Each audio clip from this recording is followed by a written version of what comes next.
Hi everybody, and welcome to another Creative Corner. I was just checking to see if we were live, but I'm being told that we are. As we're live, feel free to drop us comments and say hello and tell us where in the world you're joining us from, and also what sort of photographer you are. That's always interesting to know, and it's always great for us to know how we can help you. So please let us know. Okay, so today I'm going to be shooting a still life image, and I already have made some assumptions. So I'm going to talk you through those assumptions that I've made and some of the decisions that I've already taken even before I've got to this stage. So again, hi everybody who's joining. The first decision I've made is that I will be shooting vertically. So I've set my camera up vertically. We had a lot of questions last time about where I was looking whilst I was setting up, and what you couldn't see off camera was this monitor here. It's an ordinary monitor that's external to the camera, and I have just plugged a HDMI cable from the camera to the screen. It's not tethered. It just allows me a bigger screen to work at an intimate level, especially when we're recording like this. It enables me to see what it is I'm doing without keep looking at the back of the camera and you seeing the back of my head continually. So that's the setup that I have. The lens that I have on the camera, let me just double check, it's a 35mm on my Nikon, and I have a continuous light source off onto the left of the set. This is just currently a softbox from Newer. They're very inexpensive and they've served me very, very well. I like setting up with a continuous light source. It allows me, especially during winter when the light fluctuates a lot, it allows me to see the set through the eyes of the camera whilst having a light source there. I might then change lighting later on once I've set up and once I've styled it. I can then play with the light, but generally I set up with one light and that will be the lighting that is then in the final image. So the other assumptions that I've made are the choice of colours and the background. So the background choices that I've made today, I'm using a couple of pieces of slate. And these I picked up from a garden centre. Sometimes they have odds and ends that are left over from something is perhaps a bit deformed about them or they're scratched.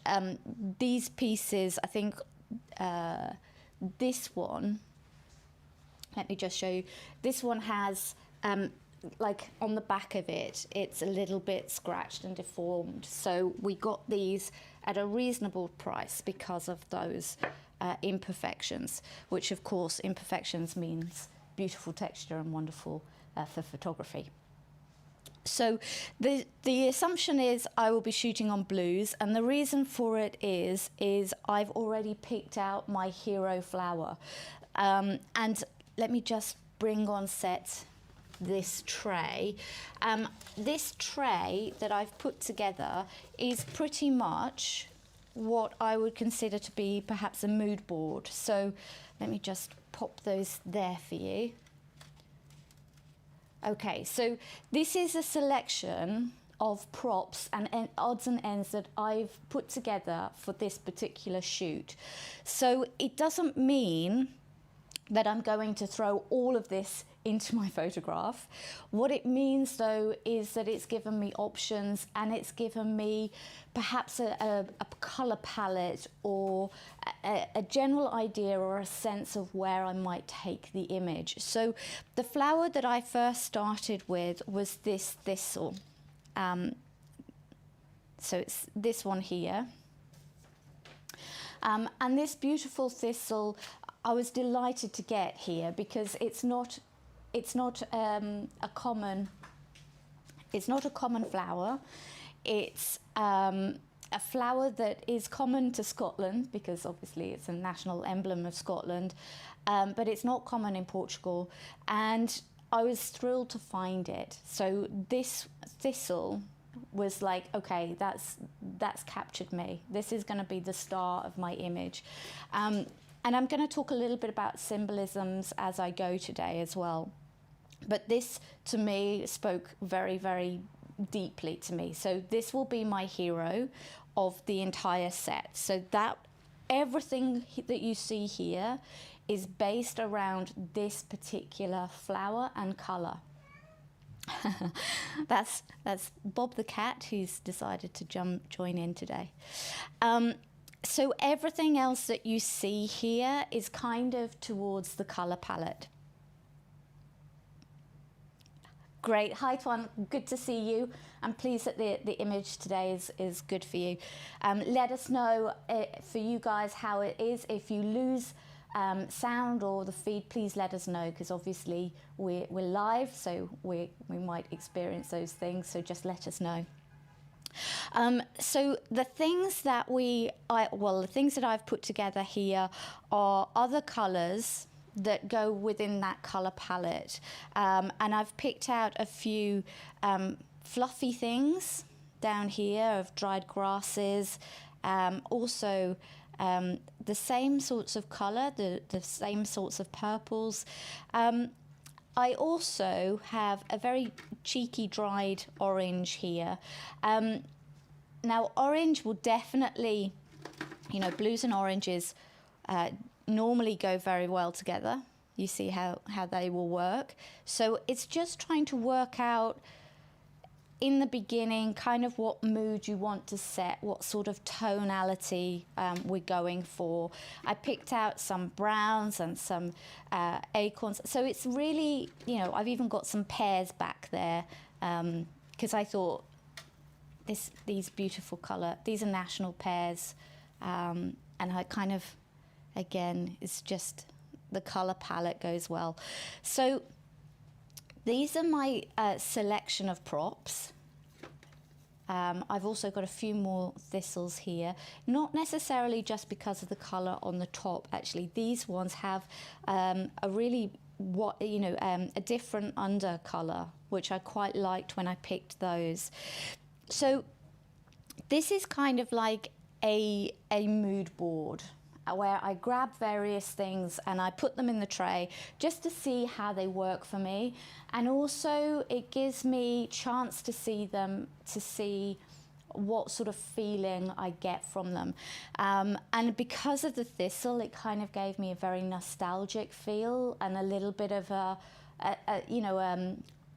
feeling of Scotland and nostalgia and a tonal palette that's perhaps a little bit cooler. So that's pretty much where I'm thinking of taking it today. So I'm going to put those back. Let me just make sure I've cleared. That's not to say, by the way, that I might change my mind and use something else entirely, but this is kind of like a base in which I can start with. And it tends to work better for me doing it this way, and that's not to say that there are other ways of doing things. Some people and some artists work really well by drawing out an image before they start, or they go through things like Pinterest and go for inspirations. I've found myself that I cannot draw an image before I create it. I've tried many, many times. It just doesn't seem to work for me. What I do though is I can journal and write about how I might create an image, and that seems to work for me. Going through Pinterest and getting inspirations are great, but my mind then, once I see an image, it's certainly sometimes the tendency to replicate that image is too big, and I would rather not do that. I want only inspirational to then change it and put it into my own spin. So Pinterest isn't something that I now use. I used to a lot, but now I'm moving much further away from it. Oh, okay, so live view is obviously going to keep doing that. Okay, so any questions to start with? If you do, just drop them in the comments.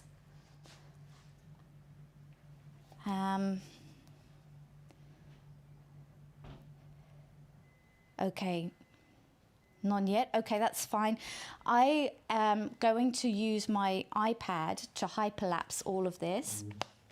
As you will know from my previous videos online from Gun Media, I tend to repurpose content, and so whilst I'm building images, I will also video it so that I can then put it on my other social media channels. So that's what I'm going to do now. I'm going to set the iPad up to hyperlapse, and just off camera, out of shot of view, I'm just going to pop it into the stand, and I just going to make sure that I get a good view of it, and then turn the iPad round. Oops. So I should have set this part up before. Sorry for that. Okay, this is all good learning points. Okay, so Hyperlapse is now running for me, and that's just video that will capture what I'm doing as I'm going along. Okay, so the first thing that I'm going to do is to find something to put in with a thistle. Now, this beautiful blue glass was actually given to me by my mother-in-law just before lockdown, because she gave me a supply of beautiful glasses, knowing that I would need to keep going creatively. So bless her, she came and delivered these, and because of the colour, it's going to work perfectly. So what I'm thinking when I'm setting it up is, okay, this will be the thing that holds the thistle. I'm looking at the placement, and I could just leave it alone, but I like the story of having a stopper, you know, a glass stopper kind of, I don't know, that's kind of fun. And the way it is there, I kind of feel like, great, that's going to be the receptacle for it. I'm now thinking about height-wise, like where the thistle might sit. Is it going to sit too high? Where in the frame do I want that to sit? And if I can make it sit roughly in here, I think that might be a nice balance, especially because there's a little bit of like this golden colour in the background, the orange. I think if that can be the halo for it, that will be quite nice. So let's bring out the star of the show. So yeah, I think this is way too big, this one in front. So I'm going to use this one, the single one, and I'm going to just cut it. Firstly, without precision of how tall it will be. I'll give it as much as I can. Oh, look at that, actually. It's not bad. I think that's spot on in terms of height. Right. Now then, I'm going to need to secure that in somehow. Oh, how cool is that? I really like how that just went, yeah, I want to be there. And that's a lovely image, isn't it? I love how, actually, I'm going to grab that one just as it is, because, you know, there's something about simplicity, and I like how it's building up from the start. And there are certain times where simplicity just works. It doesn't need anything else. It can be just that. Oh, of course, that's massively dark. Let me, I'm going to just, I don't know if my light is at 100%. Hello, Bob. Are you going to come and shoot this image for me? I doubt it, but I think he might come and play with all of the things on the floor in a second. Okay, so I'm just going to drop the shutter speed down as well.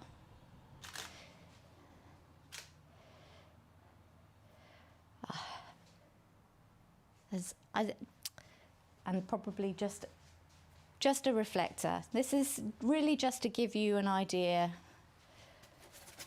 Like that would be an image in itself, just the way it is. So that's a great base. When you're already happy with an image, it kind of makes everything else pretty easy, because it's like, oh, good, I feel happy now. Everything else is a doddle from here. I can make a mess of it from here. If I don't get anything from now on, it's fine because it's already in the can, so to speak. And I think that's a good sign. When those sorts of things happen, I like it. More than often, you don't get something so straight away. And I'm putting in, so this is a polystyrene board. There's really like nothing fancy about this board at all, but it acts as a great reflector. And because it's so big, you see what it does to my reflections here. If I put it in, if I put it closer in the set, you can see that it gives a reflection. I'm not sure that you can see this. A white sheet sees this, and without it, it's really dark. So that's what this is doing, and obviously brightening up. It's the side of the thistle here is also seeing the white reflector from this. So the light is seeing the whiteboard and bouncing it back in. So, and also because it's so big, it helps hide my reflection. I can hide behind it, and the glass doesn't see it. Okay, so that's great. We've got that in the can. Now what else? So I would like to see, I'm going to put those thistles away for a second, but I'd like to see what else perhaps I can do to kind of perhaps balance something, perhaps put something in here. So let's see, what do I have? Oh, yes, I have these. Let me see if that will work. And before I go too much further, I'm going to grab my iPad out of Hyperlapse and also take that photo.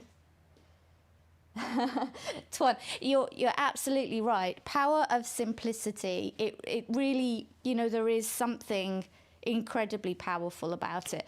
And, you don't need to try. Certain times you can relax. That taking images shouldn't be forced. It should be fun to do. And if you get a great image from the start, that doesn't mean that it's not a great image. Like I think sometimes we as photographers, we think that if an image isn't forced or labored or that we're frustrated over or hasn't taken us all day to create, it's a bad image.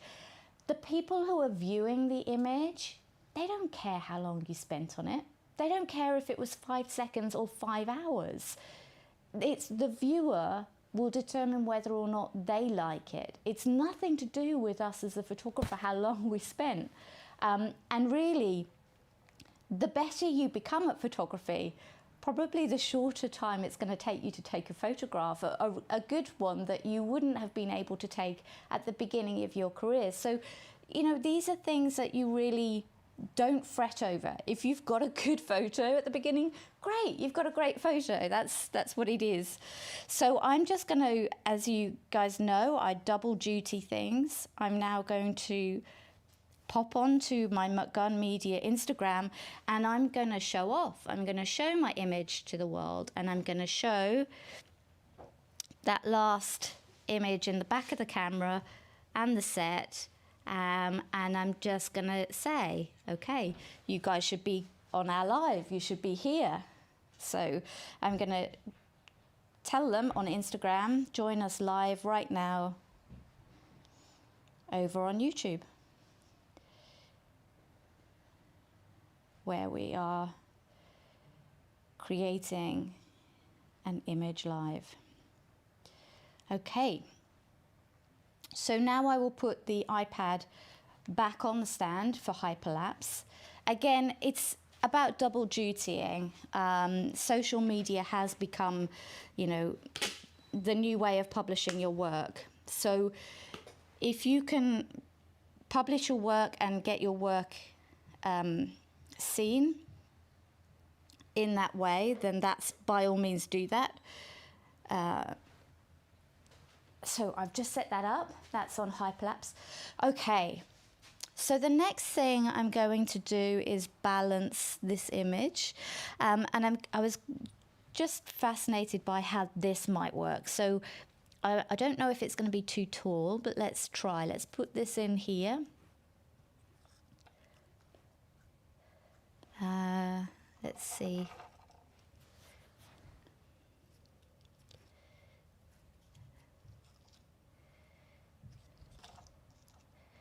Yeah, perhaps that's too tall. I don't know.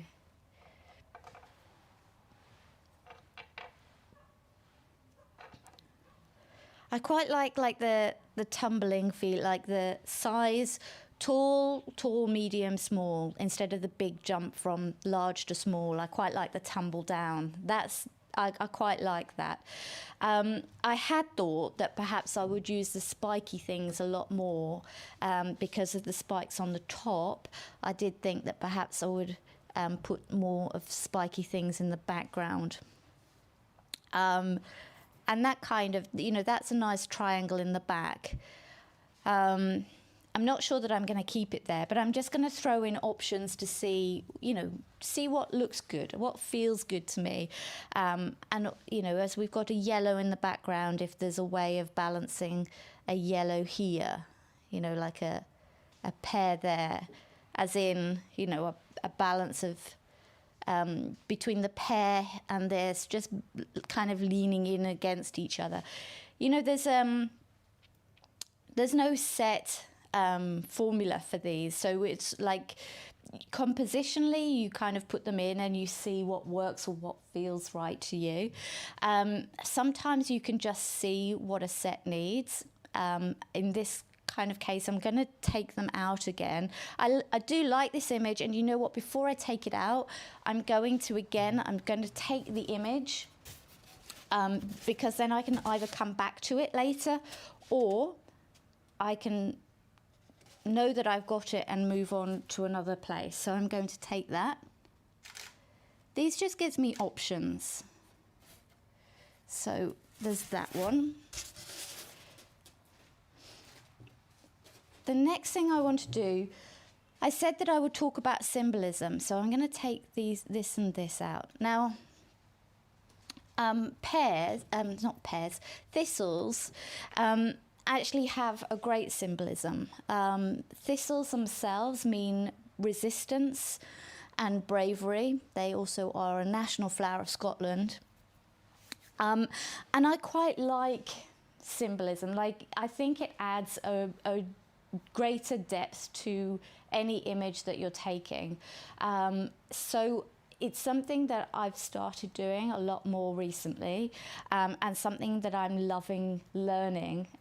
So if you know any good books or resources out there for flower symbolisms, I'd love to hear those recommendations. But for me, I love right now what we have here of a medicine bottle and a symbol of being brave and resilience. I think it's a great symbol of 2020 to 2021. So I already love what I've got here. And I picked out some other things that I thought may go and may also have some symbolism for us. I just had to move the cat off the place he wasn't supposed to be because he thought I wasn't watching. He's a sneaky cat. Okay, so these are a rosemary, and rosemary, I did choose these ones because of the purple and the purple. And rosemary is kind of like a love and remembrance. I think it's the symbolism behind rosemary has always been, it's been the flower of remembrance. And I quite like that. Again, I feel like there's something much to be said about remembering the times that we're going through and the histories that we share together. So I quite like having these two together in an image. If I can coax them together, perhaps they don't go like this. Perhaps they go in another place. Let me just see if I can see. Of course, now I've completely... There we go. Nope. And I'll never get it back into the place that was originally, but that's okay. That's why we took the photos in the first place. Whether or not I want them in the background as just like one of those nods to what it is we're doing. I have a huge branch actually, so perhaps that might help. Let me just check. Again, these gives me options because at the end of the day, we've already taken a photo that I really love. So this is now completely playing and luxurious playing because I have what I kind of came to get. I don't like this twig. Can you see this twig coming out here? So I'm going to snip that and I'm going to... Off we go. And oh, look, beautiful little, oh, lovely little branches came off there. So I'm going to put you right there in the front. Oh, and I love the reflection it just made in the glass there as well. Can you see that? Let me just see if I can just... in here, it just made the most beautiful reflection in that glass.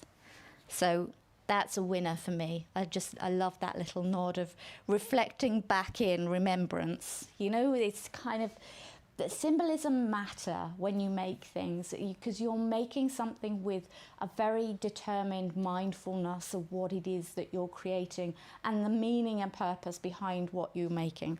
I think there is something within that. If you have an idea and a purpose in your photograph, somebody else is going to get that. It's going to mean that to somebody else as well. And if you don't, then you've created just a pretty picture. It doesn't necessarily have the depths and the layers behind it. Not to say that pretty pictures aren't amazing, but I think there is so much more to be said about a depth. Nope. Okay. I like that shape. Perhaps that was why perhaps I kind of seeing, things I'm seeing here. I did want this to kind of come out, and although the depth of field that I'm currently using does give that, I really wanted it to be a little bit more, perhaps not part of the background. So I'm just going to shuffle that perhaps this way.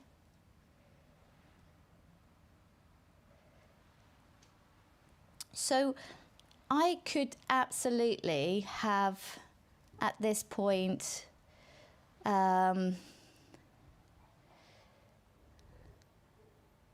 so I'm shooting currently at 4.5. Oh, battery's going to go. So I'm shooting currently at 4.5. I could absolutely make this 2 point, just to get this part here and leave everything else blurry. And that might be something that I do. But at this point, I kind of like enough so that this part is in focus and the rest is out. I may change that and I might play with that depth of field later. especially if it's really too dark, which I do tend to do. I create quite dark images generally.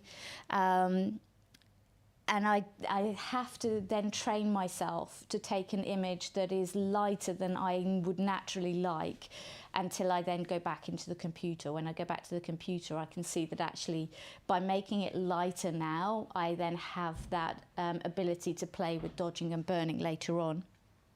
But let's just check what less would look like. So if I went to 2.8, that would give me that, and a little bit more.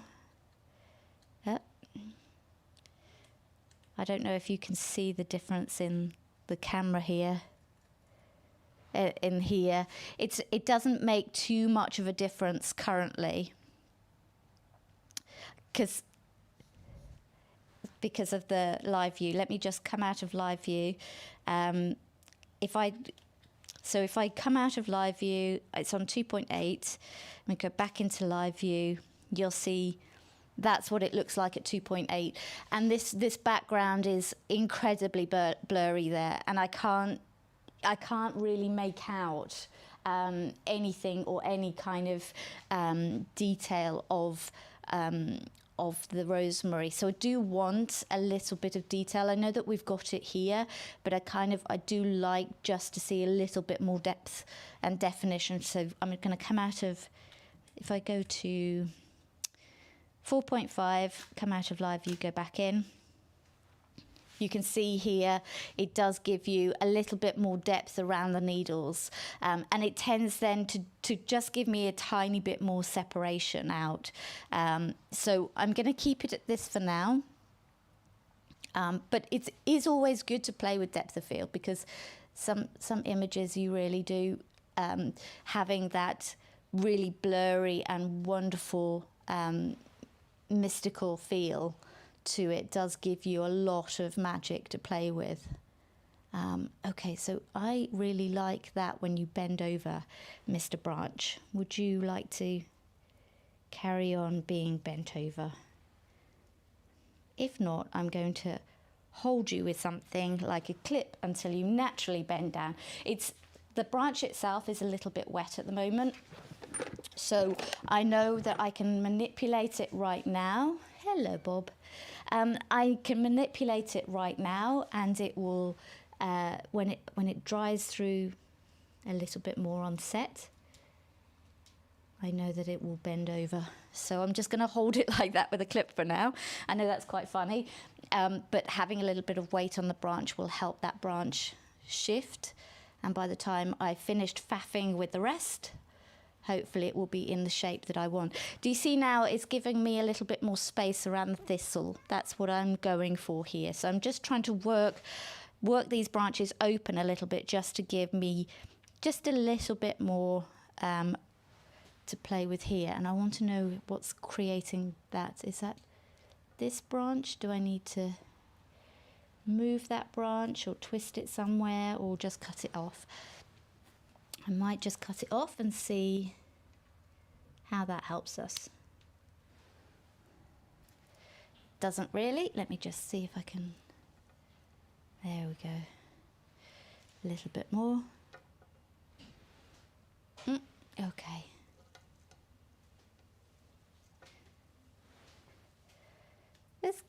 Okay, so hopefully when I release this,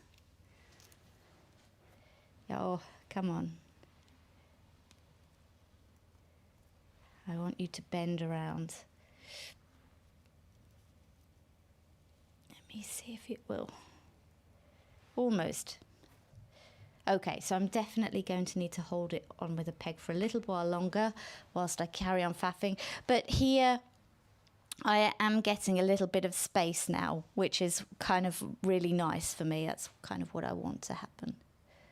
Okay, so there we go.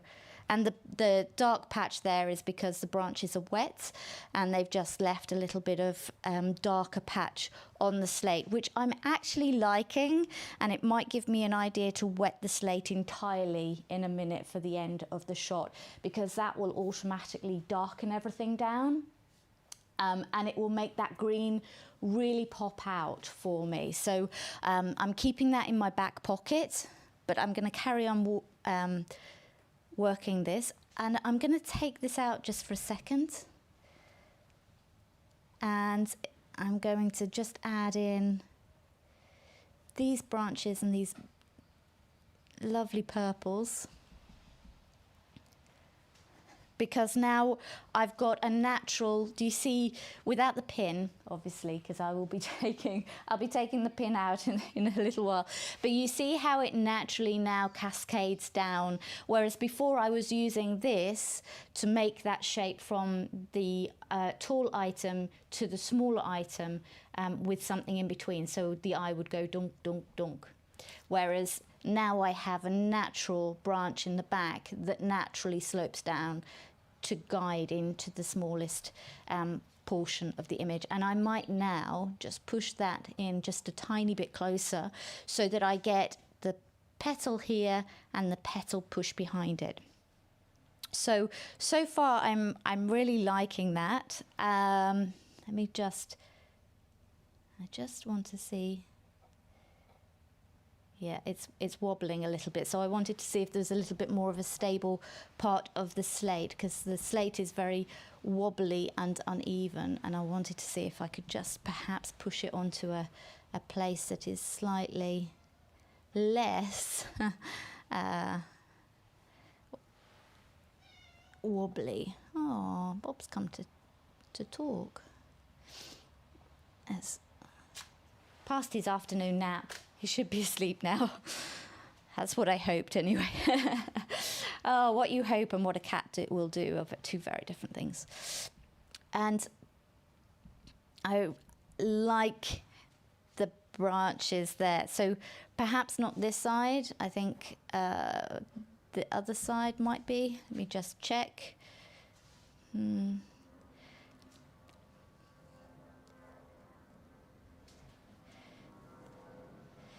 Oh, plane. We don't hear planes anymore.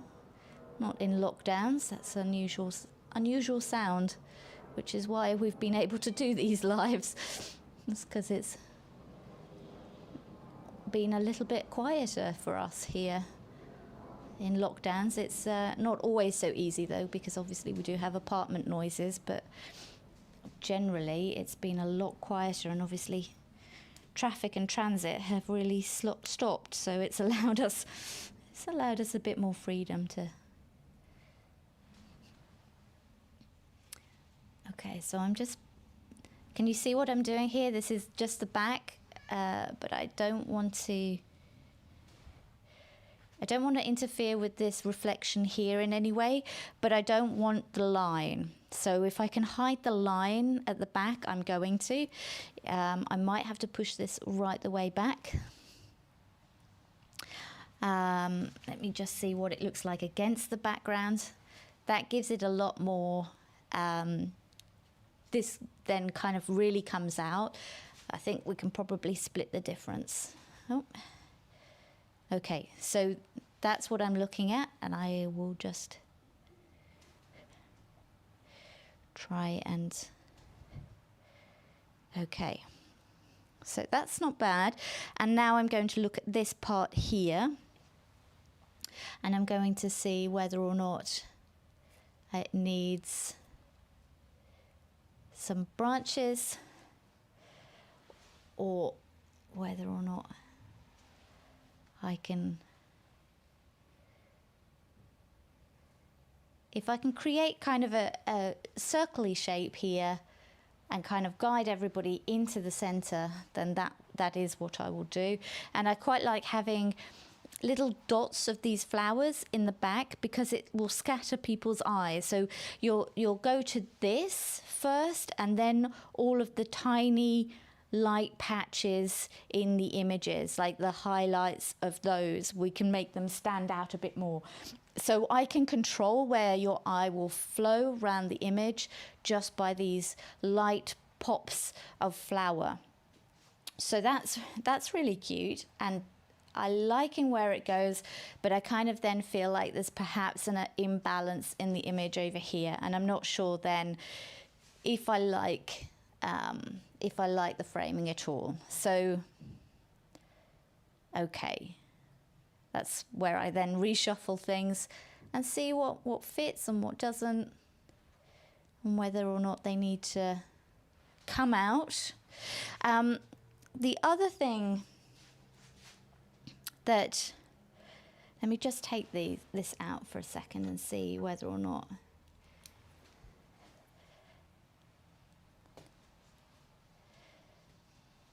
See, I like it, but I'm worried that it's really taking up too much of this space.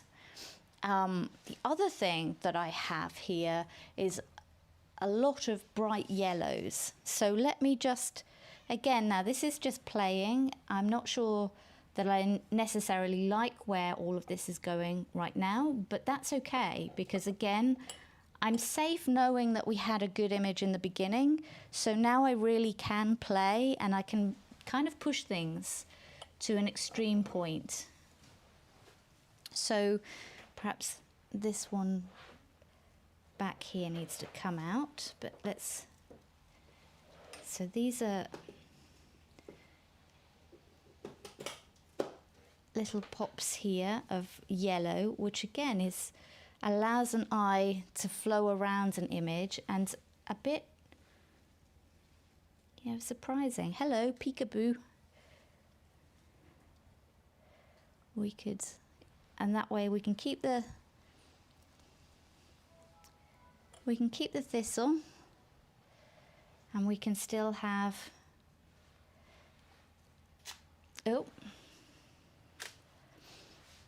we can still have these pops. I'm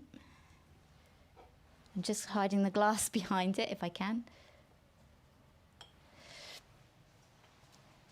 I'm going to say no to that. I'm going to take that out. That's not working for me.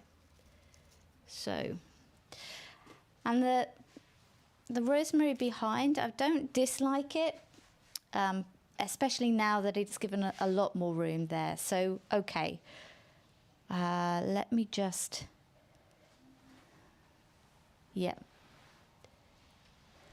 Nope, you were happy where you were.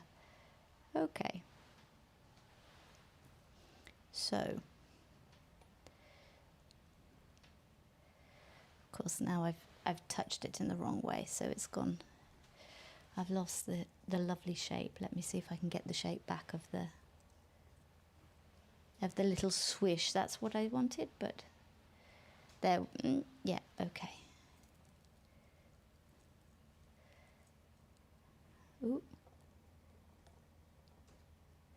When something's perfect, sometimes you move it and then can't get it back to being perfect again. But only you know in the end. Only you know. There we go. Nope. Come on.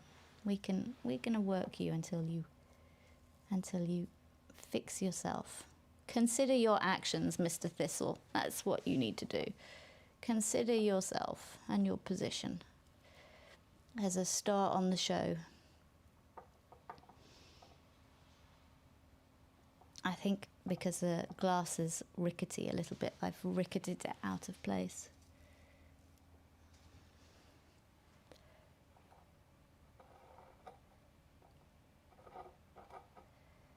I'm trying to now push it back in.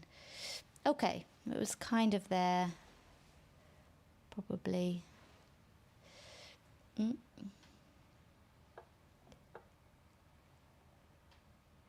I will get it back into place. That's a problem. I didn't seal it or push it into place properly. Okay.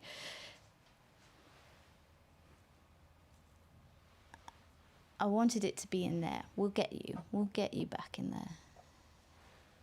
Okay. So this is the joys of working with flowers and on a live set. The minute you kind of move something a little bit one way, it all comes in. If you've got any questions, drop them in the comments, and we'll happily go through them as I fight with this thistle. Okay, I'm going to leave it like that for a second. This one is really not exactly where I wanted it to be, but it is now. There's fine. Okay, so the other things that I have that I might bring out and see if they work, because I wasn't sure how I would hide that line at the background. Right now it's being done by the rosemary, but I wasn't sure whether or not we might bring out some nettles, because nettles obviously, again, in this sort of time, we kind of have gone through a nettly time. So I quite liked the idea of bringing out, you know, these string of nettles to cover the background line there.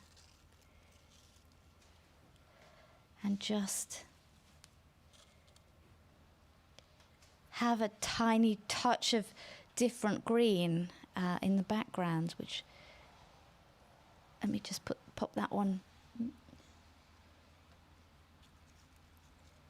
Just, I kind of think that needs to be higher. Let me see if I can pop that on something or prop it up. Okay, let me just, oh, I need to cover that a lot better, but if it works, I will happily make that happen. Okay, so I will probably need a tiny bit more height back there with some nettles, just to make that left side a little bit more balanced. If you can see currently that the same steps that I was talking about on this side, going down from the tallest to the smallest, I kind of want the same here. There's got a very tall item, and I need something here just to fill the elbow of this jar. And this is still being the star of the show, which I very much enjoy. Ow, ow, ow. Nettles hurt. Let me just use tweezers for those. That would have been far more sensible in the first place, but okay. Let me see if I can prop it up there. Oh, come on now. Okay, so now we see there, but I'd like to just prop it up just a tiny bit more. Oh, and I might prop that up first. Perhaps snip that part off. So these are balancing acts now, and really solving the problem of how do I get this piece into the place I needed it to be. So I am using an upside down lid of a glass jar, and I'm just propping these nettles into the glass jar. So you can see the rim of the white here, but I will hopefully manage to cover that in a minute. And then I'm propping these into that jar. So there we go. So again, because it's dark, it still leaves the depth. So it pushes everything back. It still allows the rosemary to come through, and also the thistle. And if I remove the rosemary entirely, what will happen is you just only have the black. So this is what you're going to kind of have, which will then leave this very alone up here. So the problem with leaving a very single item on its own is sometimes that can be a little bit top heavy and feel a little bit imbalanced in your composition. So here, what I'm trying to do is to, as this is coming up this way, it's kind of like an embrace. So I'm just trying to have a support back here of just a kind of embrace back into the thistle, and that's kind of the shape that I'm going for there. I'm not sure this leaf here, can you see?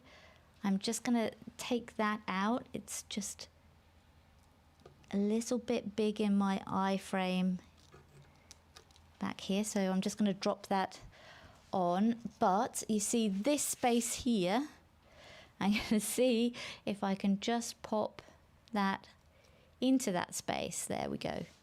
Okay, it's just about some of the spacings. I kind of like how it's got a little bit of brown to it, but I just wanted that space. And this here, if I can just fill a little bit of this space, I'm also going to be happy. So I'm going to get a tiny bit more of the nettles.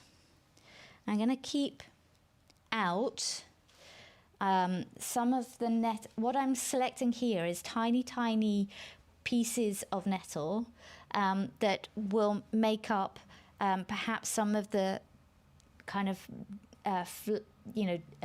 remnants out the front. So I keep those bits. They're a little bit brighter in colour.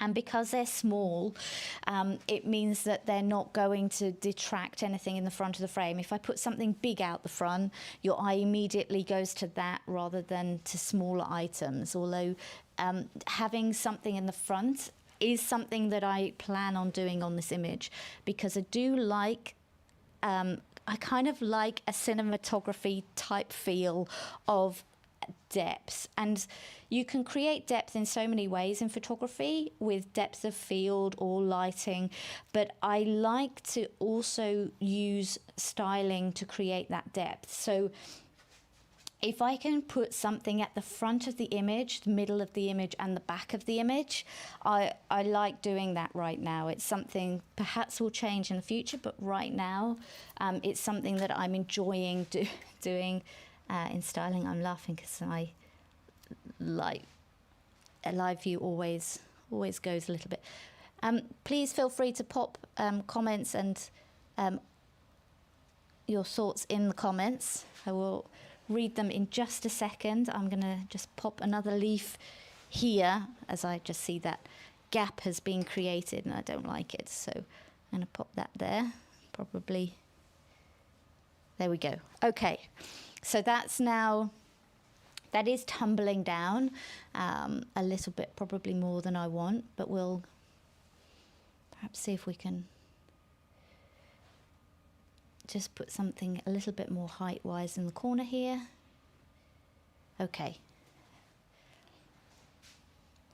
So I'm going to leave these bits at the front because I will probably use something here. You see, just perhaps something in the frame, just in the front. I may, it's too big, but the bits here aren't. So I may, once these images have, the main image bit has been created, I may put something just here so that you really have to look for the part behind it. And also it gets rid of this big space here that is bright and will draw the attention away if we're not careful. So I'm going to keep that as an idea to pull out. So I'm going to stop my hyperlapse a second. I'm going to check your comments and see how you're all doing, and also take a swig of tea. Okay. So, how are we all doing? Yes, Bob is totally the star of the show. Yeah, absolutely. Bless him. I think people only tune in to see Bob. I think he's finally gone for his afternoon nap, thank goodness. A bit of negative space, not a problem. No, you're absolutely right. I do leave a lot of negative space on certain images, and that does depend on what the image will be used for. If I'm using an image perhaps for a website or for things like that, negative space actually allows me to put text on top of it, or to put an inspirational quote. So there's nothing wrong with that at all. I think it does depend, though, on balance. If you can balance a negative space, then that's perfect. But for me, I'm also looking in this image and working out where my eyes are going to go. And if there are some bright spots there, I'm going to want to put something in it or darken it down. So for me, I'm going to try and fill it this time around rather than just darken it down with light. And, you know, I could put something up here. Let me just, I had this idea before, and I've used it a few times now, where I have something, let me just, in fact, I won't chop it because I don't know that I'll use it. But I had thought that I could use something like this up in the top right corner. But I think because of the way the composition is, it would compete with the thistle. And we don't want that. The thistle is the star of the show. And I really don't want anything competing with what that is trying to do here. Everything that I want to do is to kind of augment it. So for me right now, I have this line here of very bright, and I did say about darkening it down with water, which I probably will do, but it will also still mean that I've got quite a large shiny area here. So the minute you cover that, or you put something, you know, in its path there, I've broken that up, and straight away then it kind of shifts your eye back up to the top of the image as quickly and probably quicker than just darkening this down. Do you see what I mean? It's like put it in and out. Your eye kind of rests on that bright area a little bit too much. That's what I'm looking at there. Okay. Great. So I'm going to do another Instagram post of a story, and just because it looks great right now, and I like how we've built this up.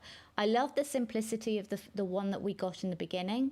I was very pleased to have got that straight out. It's not often that happens, so that was nice. But I also like where this is going with the depths. Building the image up. So that's, and I'm going to pop that back onto Hyperlapse so that I carry on capturing this. By the way, I will try and change the thumbnails on the YouTube videos, so that the images, once I've built them up with you here, you will be able to see the final image on the thumbnail after it's gone live. Although it might take me a little while just to change the thumbnails over, I will try and change the thumbnails of the past ones over so that you can see the final image that we've built up. Okay, so I'm going to now do that thing that I said I was going to do of putting water on here and seeing what a difference that makes. Because if I don't like it, then it has time to dry in the light, hopefully. Okay, so I have a little bit of water here, and I'm just gonna, yeah, so already it changes the brightness of the slate, and it just makes the slate just a tiny bit darker. And it kind of fits very well with the background noises of sloshing rain. I don't know if it's raining where you are, but it's been raining here for a very long time now. I'm going to put that back so the petals at either side of the cork, and I'm going to see if I can get that all to rest on water so that I'm not missing. Of course, I will possibly have to also spray this with some mister as well, just to keep it within, you know, the wet feel of what we're just now creating with water everywhere. So I had this just reflecting a little bit in the glass. Okay. So I'm just trying to adjust the reflection back in. I think having moved it, it's now tricky to find it again, but there we go. And a little bit of water, and so I've got a sponge here, and I am just dabbing the wet sponge into the set, because that to me will allow me to control how much water gets into the set, and if I don't like it, I know that it will dry pretty rapidly. Okay, so that's the front of the set. And I may now also try the back of the set. So if I were to dampen this down, I could even do like oh, do you see how this, let's start, let's see if I can get some shapes going. If not to worry, I will just dampen the whole thing down if it doesn't work. I think that's the beauty with playing with these ideas, is really you can, there's nothing that's going to be wrong, and you can just see where it goes. I'm not really liking that, I think, because I made such splodgy things there.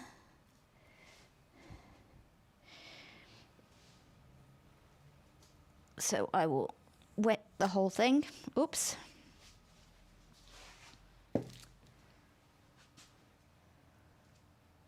Live view back on.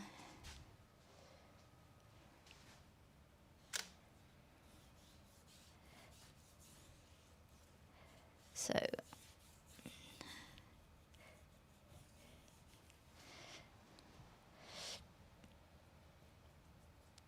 let's just try and dampen down the back. Oh, of course.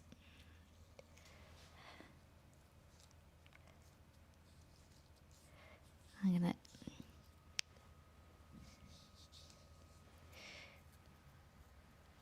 now flatten it all out, which I didn't mean to. Let's try and put them back in.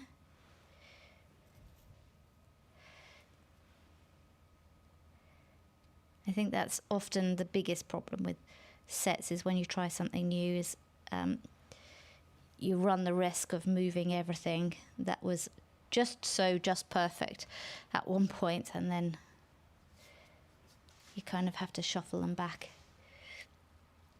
to be exactly the way you imagine them to be, like this leaf back here.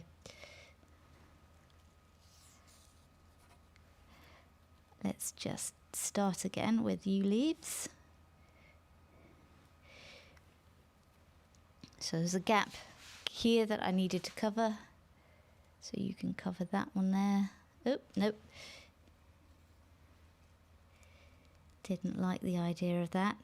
Okay, I will use another leaf then, because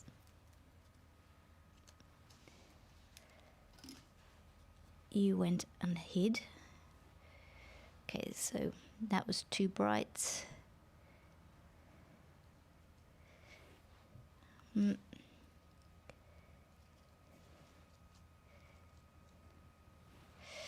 then this leaf here was the helper up here. Of course, by the time I've finished faffing, the water will be dry, but that's okay. Oh. And I need another.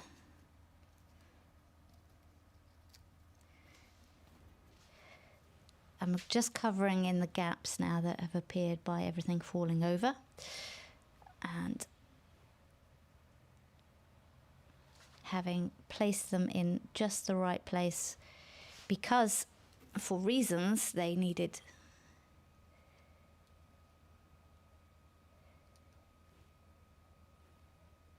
I'd place them in the places I had, and now they're all shifting on me. Okay, come on, Mr. Leaf. So essentially what I'm doing now is just placing the leaves back in to the formation so that they were staggered from height-wise back here, height-wise down, and this area is the area I'm currently dealing with, trying to put the leaves back in from after wetting down the slate to try and get them back into the beautiful format that I would like them to be in.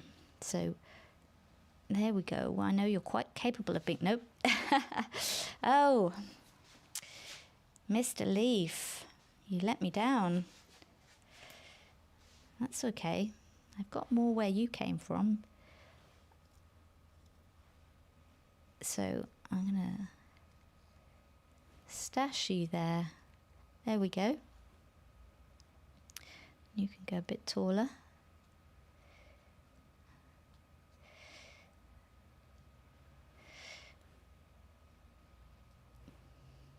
And then this gap here, okay, just one tiny, well, not tiny, but a leaf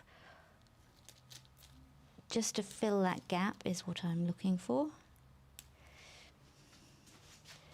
That will sit there.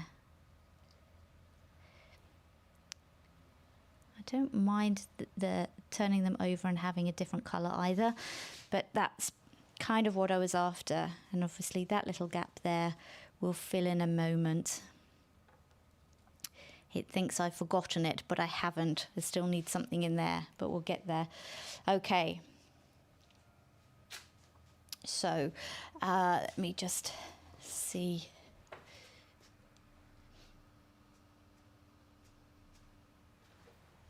Where we are. As I say, put your questions in the comments box, and I'll go through them. I'm sorry, love. My view kind of went there. Okay, I was also putting water in the background, and I'd got to this side, and this side just needed a tiny bit more. That side, it seemed to be far more behaved than the other side.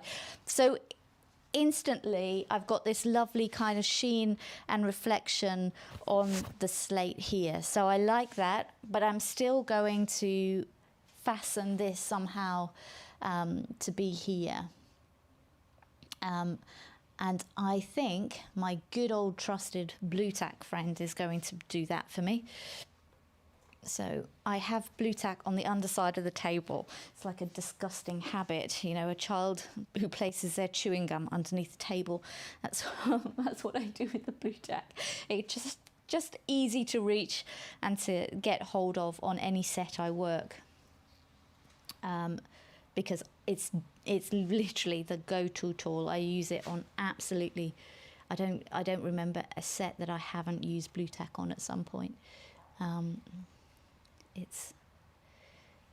It's not the same as museum wax, I get it, but especially in a set like this where the slate is blue and everything else is blue, it's kind of even better than museum wax.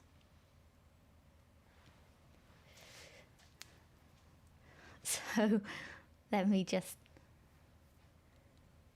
put this in the front of my image and see There we go. So I'm just blue tacking that in place onto the slate, and it's taking a bit of persuasion today because of course the slate is now wet. That's okay. It will do what I ask of it, it just doesn't know. So that I will have to cover that tiny part up there with a leaf. I also would like you to be a little bit lower. Let's see if you can manage that. Let's do that. Let's put you a bit lower. Okay.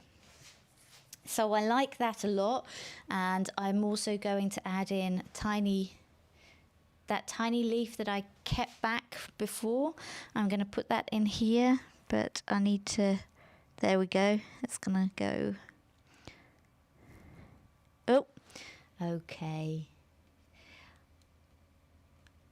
Generally, when things start to be falling down too much like Jenga, I know I have a very limited amount of time left to get it done.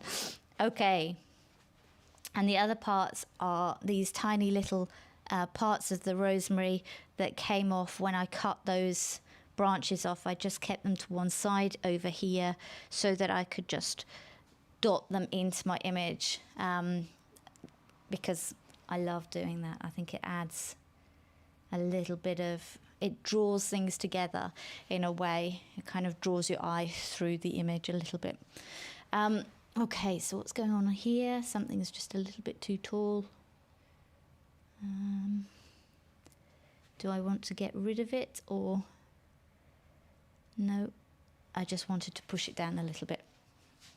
Okay, so bearing in mind that that's now kind of covering that, I don't know if I want to bring this up, or if I just want to.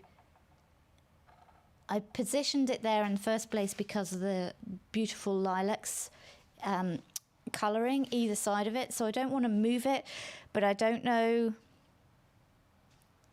I just think perhaps there's a leaf here that's just being a little bit too tall. I think it's probably that one. Okay, there we go. And something else is catching my eye, and I would like it to rotate.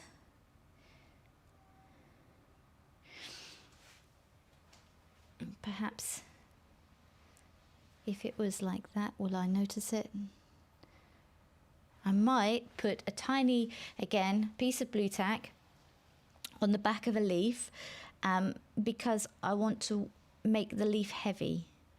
And a little bit of weight on the leaf will perhaps push it down into place. There we go, and it does indeed. So again, this is an image right now that I'm really liking. I really want something here, so I'm going to just try and fix that before I take a shot, to try and capture this before it all dries out. So, tiny bit of nettle. Let me see if I can.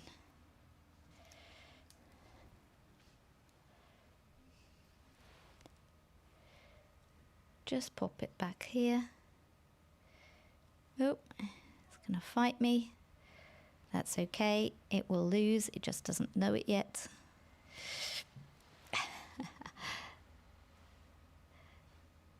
Don't make me bling the blue tack out to you. Of course it's going to, but let's pretend that it's going to be able to be fixed itself for a moment. Okay. See.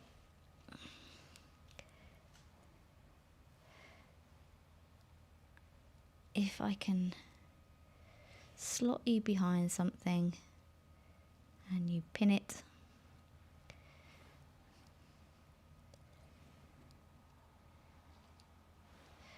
Okay, and then will you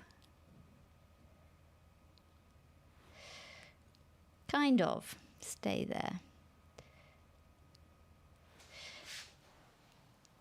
It's really not I am going to have to blue tack you if you're not careful. Come on. And then there's a gap here that I will just try and fill. Nope.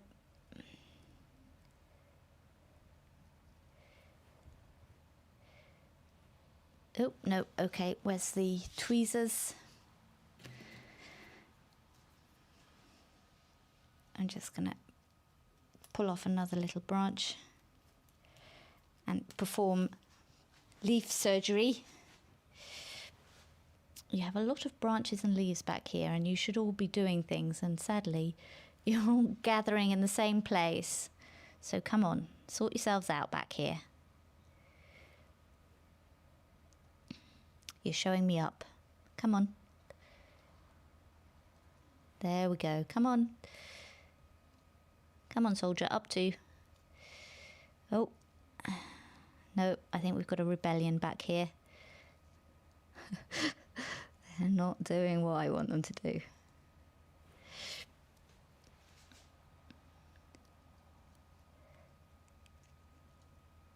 Honestly, this is the fiddle bit that does take a lot of time. And I'm very persistent with these details because I know what I want it to do, and I know where I want it to look like. And I really don't want to add things in Photoshop. It's a possibility. It can happen, you know, copying and pasting a leaf in the right place. But honestly, if I can actually make it happen on set, it just feels so much better than having to then do that hassle later. So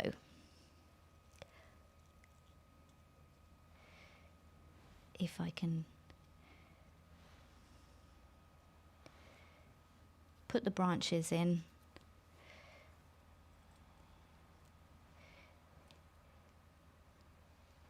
No, it's really, really resistant today.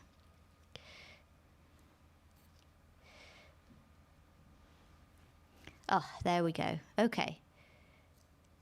Now if I put you in here, are you going to stay put? Okay. So we kind of have a pattern here. I'd prefer you all to be leaning over a little bit more this way. Please, thank you. Okay.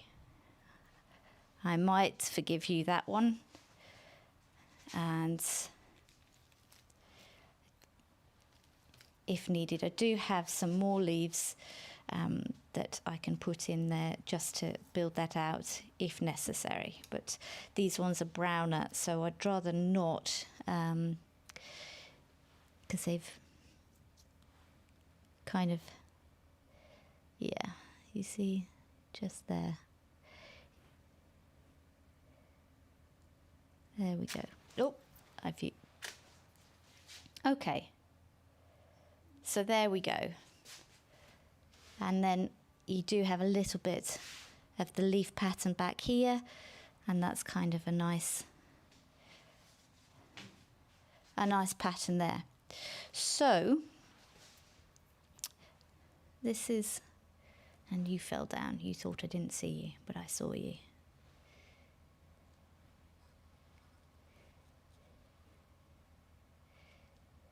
Oop.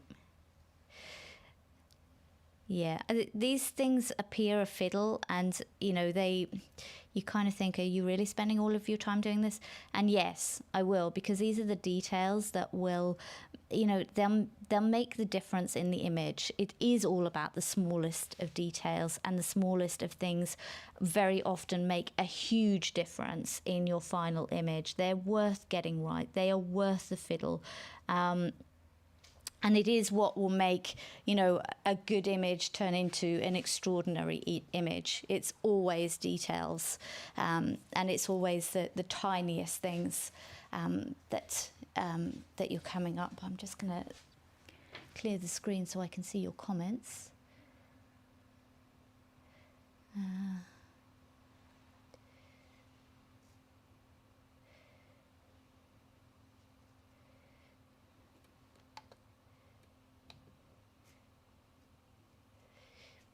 it is always a detail in a composition. Yes, yes, that's exactly right.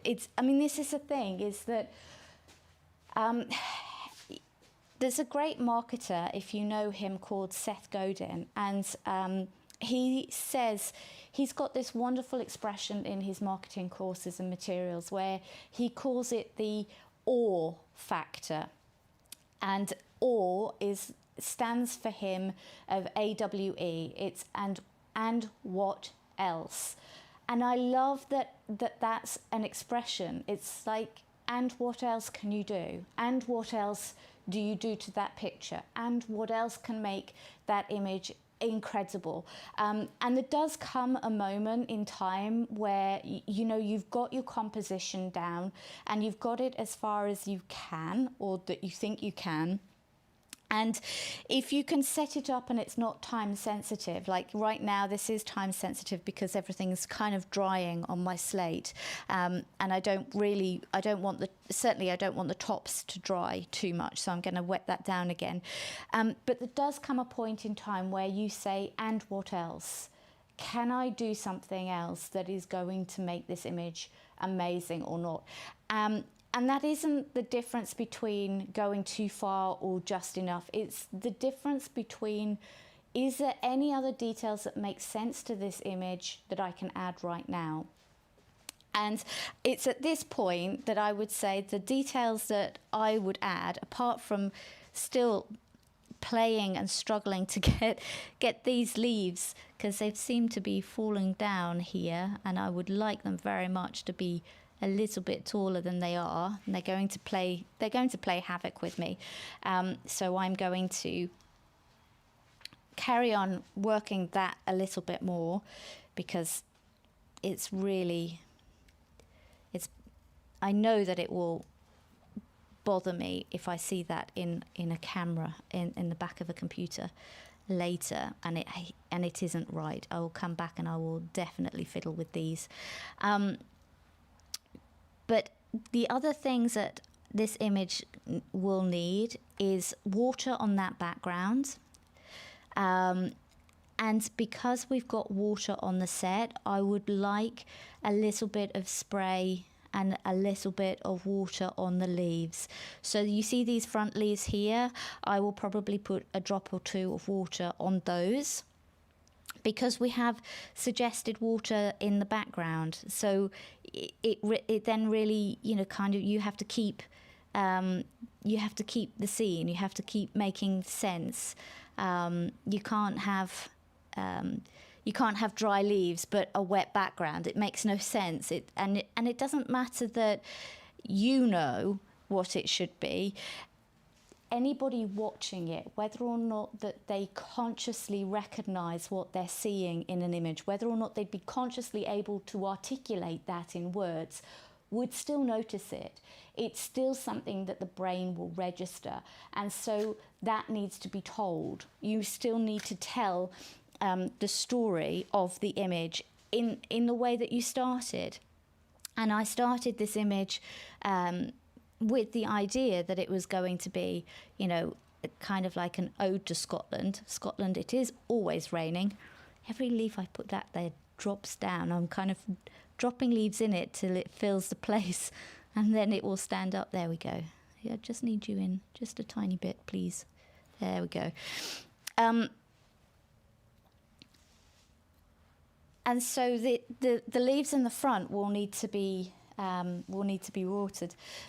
My screen keeps on the computer, it keeps hiding comments because I'm seeing notifications come up. So I'll deal with that in just a second. Let me just take a swig of tea. So I am now going to do some of those final details with you. So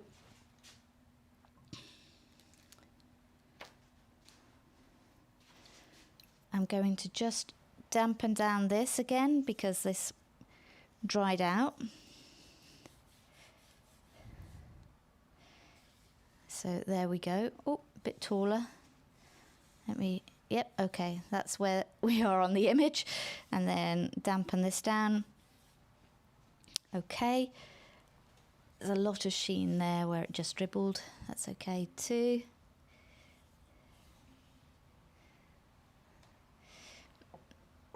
see the camera picks up the places that the slate has dried. Back here, I don't want to touch it too much back here though, because these leaves were already quite naughty. And then back here, okay. Obviously the ground doesn't dry as quickly as the background, because yes. So that's exactly what I will be doing next, is droplets. Now I use a combination of things for droplets. So I have a spray bottle here. And this bottle has a mixture of glycerin and water mixed in. I think it was 1 part, it's 1 to 1, 1 part glycerin, 1 part water. Or I think it might even be 2 parts water, depending on how big the droplets and gloopy you want them to be. Glycerine, however, obviously does tend to stain things. So if you're going to be using props that you don't want to damage, glycerine and water mix probably will damage your backgrounds. So that's one option that you can use, but spray bottles are always fantastic to use to get like a misty feel. And the other thing that I use in conjunction with that is a dropper.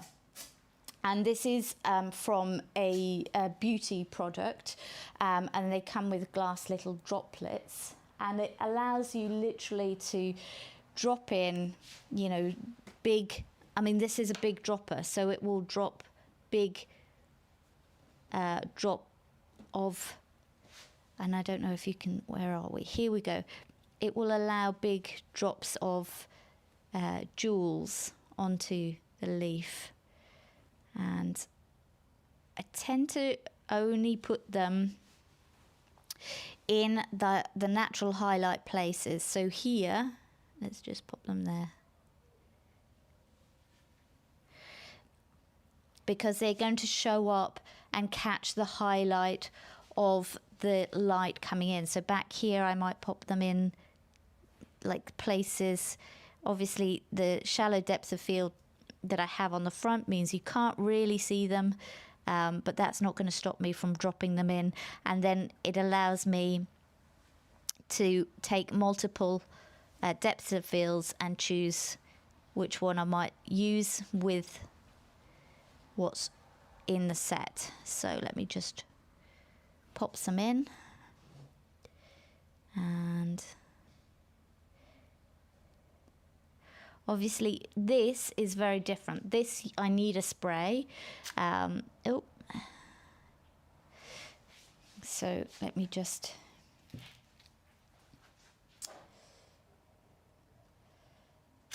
pop that back into live view. Yes, I will definitely do spray droplets on the thistle. That's exactly what I'm going to be doing next, because I think it does kind of add into the mysterious feel of the image of a rainy kind of atmosphere. And also I would like, you know, little droplets possible onto this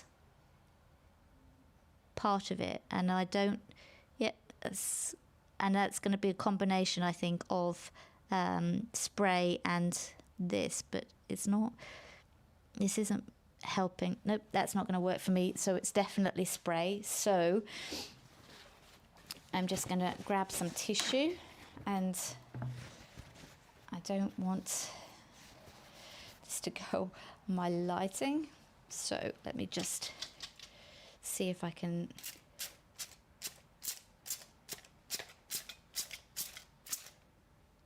I'm not sure how much you can. I'm not sure that I mind that it's going on the bottle, by the way, either. I think that adds also to it. You're putting it into a wet scene. I think it does need a little bit of droplets around it. In fact, I might just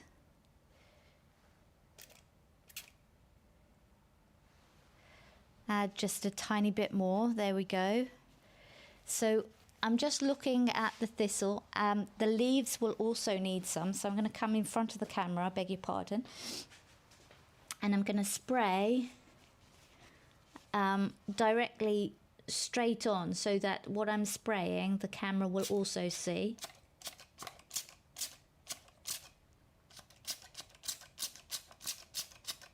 And hopefully,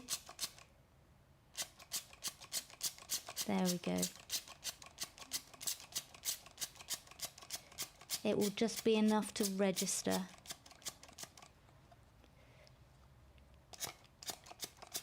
Okay. There we go. So there's just enough mist on it to register. I'm now just going to bear with me as I wash my hands from the glycerin mix. But hopefully, although there was only a tiny bit of water in the bottle, but it was enough, I think, just to spray the top of the thistle and just add in a few little droplets that will hopefully make this up. So I'm going to take that image now. Let's put in the reflector and get out the way. And I'm just going to press that.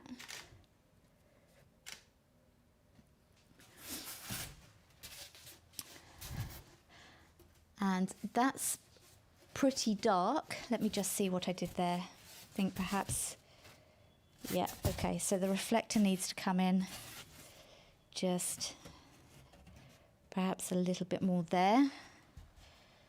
The angle of the bottle has obviously moved since last time, so I need to readjust where the boards go so that the board is at the front. And I'm not sure, I didn't get that right. I got that right on the first one, and then the back one, it reflected more onto the background, which I don't really like. I wanted it more on there. So where I was here, it was much better. So let's just, I don't want it on the background, I just want it on the bottle. So I'm just going to move. So if I do this, perhaps it'll just catch a little bit more of the light. So I'll move it horizontally and as close as I can to the camera and to my set, but not close to the backdrop, because I don't want the backdrop to be overlit. Let me just now juggle my hands underneath the camera so that I can take the photo. There we go. Okay. And I like this, but I like it because it's dark. And I know what that means. That means in the camera, in the computer, it's going to be really, really, really dark. So there's a couple of things I'm going to do here. Is I'm going to put my shutter speed much slower, and I'm going to set the camera on a timer because it's a slower shutter speed. I don't want to make it shake, so I'll put it on a timer and I will put the board back in, so as close to the bottle as possible. I will then put my hand around it. There we go, take the photo, and because it's on a timer now, it won't be shaken by my hand clicking that shutter. Okay, now that image is now a lot lighter, and I kind of like how you see here the board has just made that beautiful slither across it. So that's quite fun. So I'm going to say that roughly there's still a few things that I probably will play with, and that is bringing this perhaps still up a little bit and perhaps even cover this background. Can you see the lid is very predominant back here? So I might just take a piece of the rosemary that we had back here that's now not visible for some reason. Perhaps I pushed it away. I will just cover that glass lid with that piece, and because it's not really covering it all, I'm going to add in another piece behind it, so that it layers up and it does cover it, hopefully. There we go. So that's now covered up, and that's the lid in the background here that was bothering me before. And I probably, you know, this is still a little bit bothersome. I wonder if instead of trying to, perhaps, blue tack, where art thou?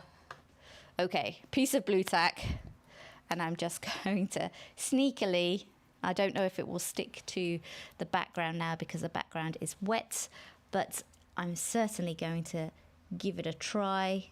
I'm going to see, I'm moving it all around now. Let's jiggle you back into place.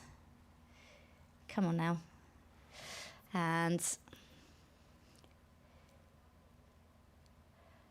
I really just want you to be there. Can you do that for me?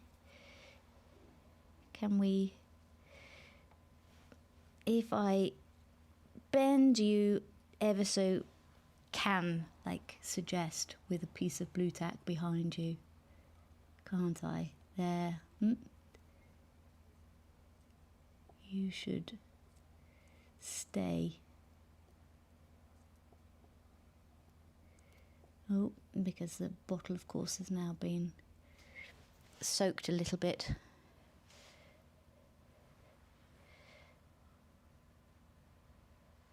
I kind of just want, because I see these beautiful leaves are like a little, I would like them just to be seen a little bit more. So there we go. And now I've just done that, I really want you down there. So, okay. So that's not bad. I now kind of want you just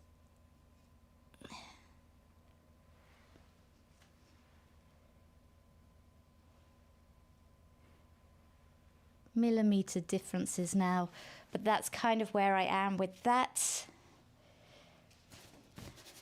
And I'm going to do the same again. I'm just going to take that image again. So in the whiteboard goes. I'm going to take that photo. Oop, whiteboard was in the frame then, but luckily it was on a timer, so I caught it. And I'm going to say that that's pretty much where I'm going to leave it today. So thank you for joining me. If you've got any questions, no, any more questions coming in? No, okay. So first things first, with this sort of image, I'm now, like, the lighting setup that I have, I really, really like. I might play around with it just to darken down the background. More than likely, I will keep with a one light setup because it's my preferred lighting.